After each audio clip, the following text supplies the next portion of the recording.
എന്നെ ചാടിക്കുന്ന പോലെ തന്നെ പട്ടികളെയും. നീ ഹിറ്റ്ലറെ നോക്കൂ, ഇവൻ എത്ര പാവമാണ്. ഇവനെ പോലെ നിനക്കും അനുസരണയോടെ നടന്നൂടെ? only 4 biscuits for you. ഒരെണ്ണം എനിക്ക് വന്നിരുന്ന എന്റെ ആരോഗ്യം മെച്ചപ്പെട്ടേനെ. എക്സ്ക്യൂസ് മീ, മുസോളിനിയുടെ വയറിന് സുഖമില്ലാഞ്ഞിട്ടാണ് കേട്ടോ. അസുഖം മാറിയിട്ട് ഇറച്ചിയൊക്കെ തരാം. ഓക്കെ? ഈ പട്ടിമുറ്റത്ത് വന്നേ പിന്നെ ഇറച്ചി കണ്ട കാലം ഞാൻ മറന്നു. ഓ മൈ ഡിയർ ക്ലിയോപാട്ര, ഇന്നലെ രാത്രി ആന്റിബാർ തന്നിട്ട് വൈറ്റ് ചെയ്ത് പോയോ? അത് ദിവസം എനിക്ക് തരുന്നുണ്ടല്ലോ. വളയം പിടിക്കുമ്പോ വയറ്റിന്ന് പോകുന്ന ആരെങ്കിലും അറിയുന്നുണ്ടോ? ഞാൻ കണ്ട പ്രാന്താണ്. ആ പട്ടികളോട് കാണിക്കുന്ന സ്നേഹത്തിന്റെ 100-1 അംശം ഈ ഡ്രൈവറോട് കാണിച്ചാൽ മതിയായിരുന്നു. ഓമനക്കുട്ടാ കുറയ്ക്കണ്ട, ദാ വരുന്നേ. ഇങ്ങനൊരു മനുഷ്യൻ. എന്താ സാർ? എന്താ സാർ? ഞാൻ കുറച്ച് കഴിയുമ്പോൾ ടിപ്പുവിനെ ഡോഗ് ഷോയ്ക്ക് പോകും. നീ നമ്മുടെ പട്ടികളെയൊക്കെ ഒന്ന് കുളിപ്പിച്ചേക്കണം. ഞാൻ പല പ്രാവശ്യമായി സാറിനോട് പറയുന്നു, പട്ടികളെ കുളിപ്പിക്കാനും ചിരിപ്പിക്കാനും കൂട് കഴുകാനും ഒക്കെ വേറെ ആരെങ്കിലും വെക്കണമെന്ന്. ഞാനൊരു ഡ്രൈവറല്ലേ സാർ? എനിക്ക് സമയമില്ലാത്തപ്പോൾ മാത്രമല്ലേ നിന്നെ ഈ കാര്യങ്ങളിൽ ഏൽപ്പിക്കാറുള്ളൂ. ഇനി സത്യം പറയാലോ സാറേ, ഈ പട്ടികളെന്ന് പറഞ്ഞാൽ എനിക്ക് അറപ്പും വെറുപ്പുമാണ്. നീ വേണേ എന്നെ പുച്ഛിച്ചോളൂ, ഞാൻ ക്ഷമിക്കാം. പക്ഷേ പട്ടികളെ പുച്ഛിക്കരുത്. ലോകത്തെ ഏറ്റവും നന്ദിയുള്ള വർഗമാണ് പട്ടികൾ. പക്ഷേ എല്ലാവരും പട്ടികളെ തരം താഴ്ന്ന ജീവികളായിട്ടാണ് കാണുന്നത്. പോണ പട്ടി മുതലാളി, എന്റെ പേര് നിന്റെ പട്ടി കിട്ടോ? ഞാൻ തൊഴിലാളിയാണ് എന്നൊക്കെ പറയുന്നത് ഈ തരം താഴ്ത്തലിന്റെ ഉദാഹരണങ്ങളാ. മനുഷ്യരെക്കാളേറെ പട്ടികളെ സ്നേഹിക്കുന്നത് കൊണ്ടാണ് നാട്ടുകാരെന്നെ പട്ടിമേനോൻ എന്ന് വിളിക്കുന്നത്. ആ വിളി കേൾക്കുന്നത് എനിക്ക് സന്തോഷമാണ്. ഒരു സുരകസ്നേഹിക്ക് കിട്ടുന്ന ഏറ്റവും വലിയ അംഗീകാരമാണ്. നിനക്കറിയാമോ, എന്റെ ഭാര്യ മരിച്ചിട്ട് പോലും ഞാൻ കരഞ്ഞില്ല. പക്ഷേ എന്റെ എലിസബത്ത് മരിച്ചപ്പോൾ ഞാൻ കരഞ്ഞു. എലിസബത്ത് രാജ്ഞിയോ? അവര് മരിച്ചോ? എപ്പോ? എലിസബത്ത് രാജ്ഞിയല്ലടോ, ഏലം കുളത്തുനിന്ന് വായിച്ച വളർത്തതായി എലിസബത്ത്. ആഹാ. ആ ഇത് ഈ ജന്മം ശരിയാവില്ല. കഷ്ടം. ഒരുത്തനെന്റെ മുഖത്ത് നോക്കി പട്ടി വിളിച്ചാൽ ആ കോംപ്ലിമെന്റ് ഞാൻ ഷേക്ക് ഹാൻഡ് കൊടുക്കും. ഞാനിവിടെ പട്ടിയായിട്ട് ജനിച്ചാൽ മതിയായിരുന്നു. തല്ലിന് പകരം തലോടൽ കിട്ടിയാൽ. ഭാഗ്യമുള്ള പട്ടികൾ, ഭാഗ്യമില്ലാത്ത ഈ ഡ്രൈവർ. ആളുണ്ട്. ഓ നമസ്കാരം. പിള്ളേച്ചനോ? വരണം വരണം, വാ ഇരിക്കെ.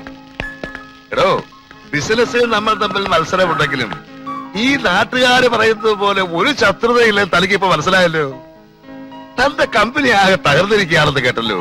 എന്ത് പറ്റിയിടൂ? ഓ ഒന്നും പറയണ്ട എന്റെ പിള്ളേച്ച. ചില എംബോക്കികള് പാരയും കൊണ്ട് ഇറങ്ങിയിരിക്കുകയല്ലേ, അതുകൊണ്ട് കമ്പനി മുമ്പോട്ട് കൊണ്ടുപോകാൻ പറ്റുന്നില്ല. ആ ശരിയാ, ഞാനും ഒരു തരത്തിൽ പിടിച്ചു നിൽക്കുന്നേ ഉള്ളൂ. ഇവിടെ AC ഇല്ലല്ലേ? നമ്മുടെ വീട്ടിലില്ലല്ലോ. ആര് പറഞ്ഞു? കേട് പറ്റിയതല്ലേ.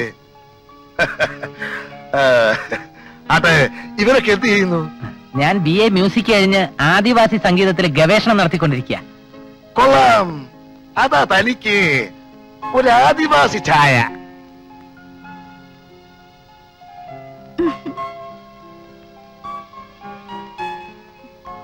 ഞാൻ ഡിഗ്രിക്ക് തോറ്റു, ഇപ്പൊ സ്ഥിരം ട്യൂട്ടോറിയല്ല. ആ അപ്പൊ മക്കളെ കൊണ്ട് നമ്പ്യാർക്ക് ഒരു ഗുണവുമില്ലെന്നർത്ഥം. അല്ല, പിള്ള വന്ന കാര്യം പറഞ്ഞില്ല. എന്റെ 50ാം പിറന്നാൾ ഗംഭീരമായിട്ട് ആഘോഷിക്കണമെന്ന് ഇവക്ക് ഒരേ നിർബന്ധം. ആയിക്കോട്ടെ എന്ന് ഞാൻ കരുതി. സാധാരണ 60ാം പിറന്നാൾ ആഘോഷിക്കാറുണ്ട്. 50ാം പിറന്നാൾ ആഘോഷത്തെ കുറിച്ച് ആദ്യമായിട്ട് കേൾക്ക.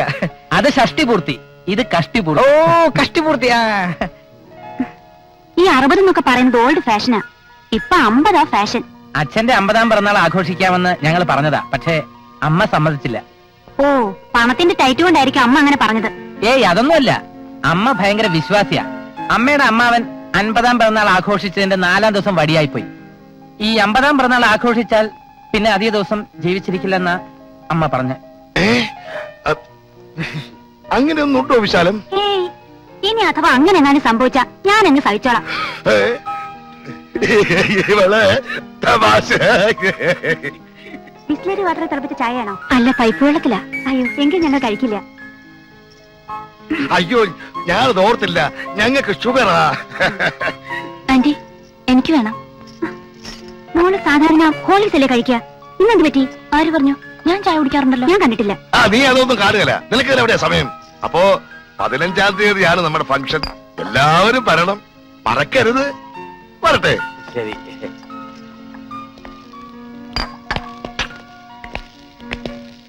പടി പടി പടിയുണ്ട് പടി. അയ്യോ, പടി പടി.